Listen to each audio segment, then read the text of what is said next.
Otílio Rodrigues, procede essa informação segundo a qual menos da metade dos brasileiros tem interesse em trabalhar com carteira assinada? Quais os fatores que estariam a indicar esse comportamento dos brasileiros?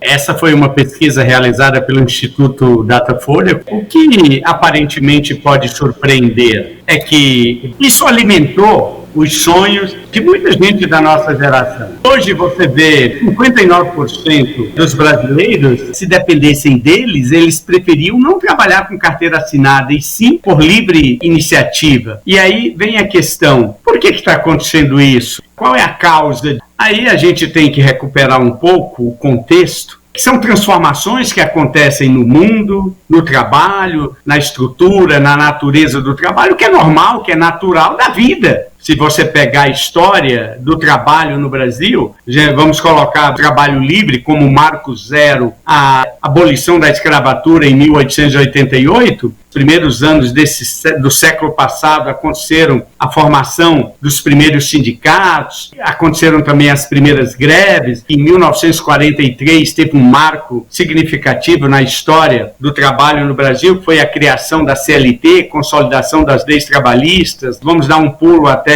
a Constituição de 88, que garantiu uma série de direitos trabalhistas, como, por exemplo, a limitação do número de horas semanais, férias, 13º. Por último, 2017, quando aconteceu uma importante reforma trabalhista, que foi uma das justificativas para a recuperação da economia após aquela recessão produzida pelo governo Dilma. Então, esse é um movimento, essa é uma tendência que acontece no Brasil e acontece também no mundo. E se você olha para entender essa mudança na percepção do brasileiro, a história humana podemos demarcar em 3 grandes etapas. Primeiro teve o trabalho agrícola, onde o modelo de produção era a agricultura. Isso prevaleceu por 10 mil anos, desde lá os primeiros indícios arqueológicos na cidade de Jericó, que é uma das mais antigas do mundo, eu tive a oportunidade de visitar. Foi ali que começou as pessoas a se localizarem em um lugar específico, e aí, ao invés de serem nômades, de viver andando de lugar para outro,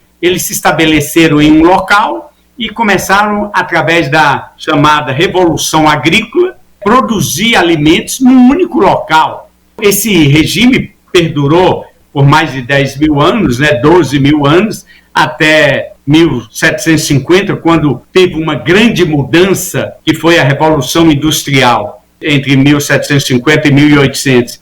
Nos últimos 50, 70 anos, teve uma nova transformação violenta no modo de trabalhar e de produzir no mundo, que foi a revolução tecnológica dos serviços, que é a que nós estamos hoje.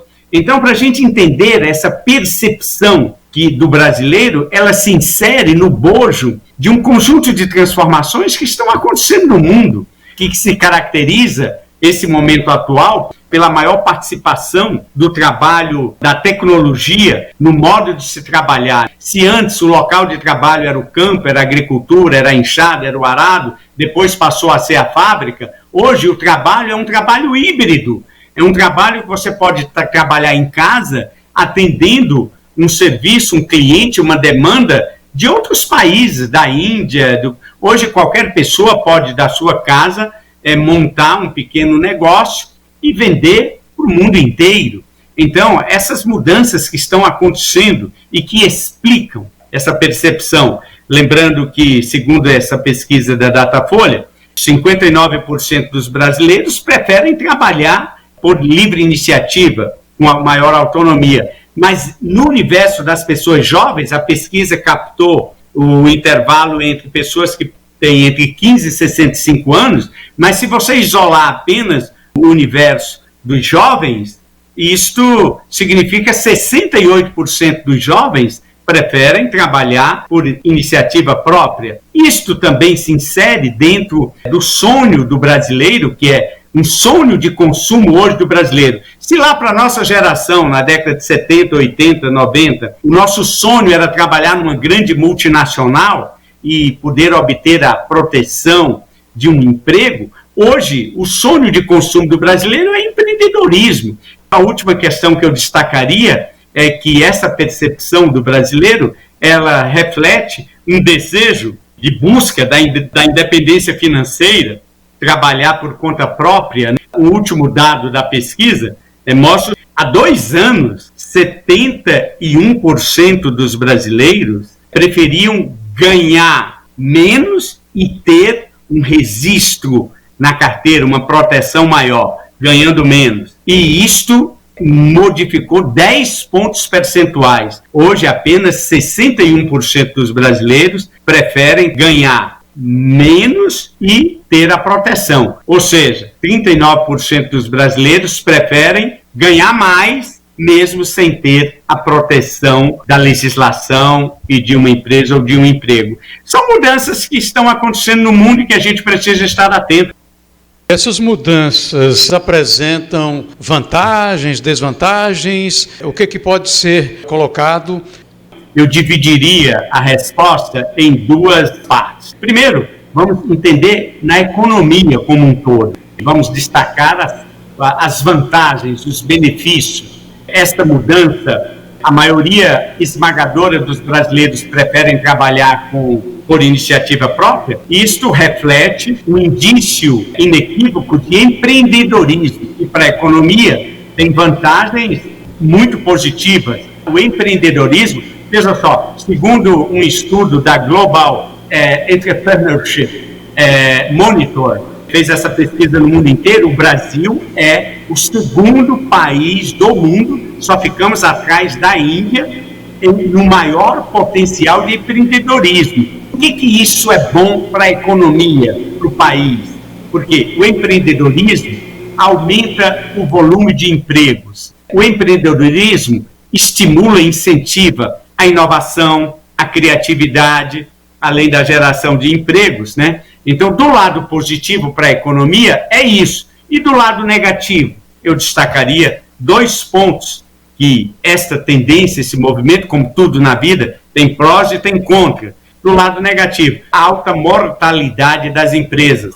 65% das empresas abertas no Brasil, elas desaparecem por falência, por alguma razão, entre 2 e 5 anos, num universo muito curto. E, por outro lado, um fator negativo desta percepção empreendedora do brasileiro é a questão da informalidade. Quando há muito estímulo ao empreendedorismo, acontecem muitas criação de atividades econômicas, empresariais, e aí há muita informalidade. E aí, claro, não é registrado pelo governo para arrecadação. Agora, no âmbito pessoal, isso aí na economia como um todo. No âmbito pessoal, tem prós e contras também, né? Do lado das vantagens, eu destacaria, primeiro, a possibilidade de se ganhar mais, de se conquistar a independência financeira. Isso é uma coisa muito positiva. E do lado negativo, eu destacaria o maior risco, a maior carga de trabalho, porque aquele mito que se alimentou durante algum tempo, de que é bom você ser o dono do seu próprio negócio, que você que decide, que você que define quando tira férias, quando folgar, é um mito, porque na verdade o pequeno empreendedor, ele trabalha muito mais. Então, do lado negativo, você tem que computar a questão da carga de trabalho, da pressão, do estresse e dos riscos de você falir e de você perder tudo o que tem. Como tudo na vida, tem prós e contras. Para aquelas pessoas que ainda têm a possibilidade de ter essa tomada de decisão, de poder optar, tem 3 alternativas. Ou você é um empregado, ou você é um profissional liberal, ou você vai para o setor público. Qual que é a melhor? A melhor delas é aquela em que você se identifica, que você se sente bem realizando, que está alinhada com os seus valores, com o teu propósito e com o modo de você se sentir bem. Em qualquer uma das 3 situações, tem vantagens e desvantagens. E aí cada um tem que analisar, ponderar e definir o que é melhor para uma tomada de decisão. Claro, essas questões só estão colocadas para aquelas pessoas que ainda têm a opção de tomar decisão. Mas como o mundo muda e hoje a mudança, a alternância de trabalho, de emprego é uma constante, de repente é um tema interessante para a gente refletir e para poder tomar uma decisão mais ponderada, mais equilibrada.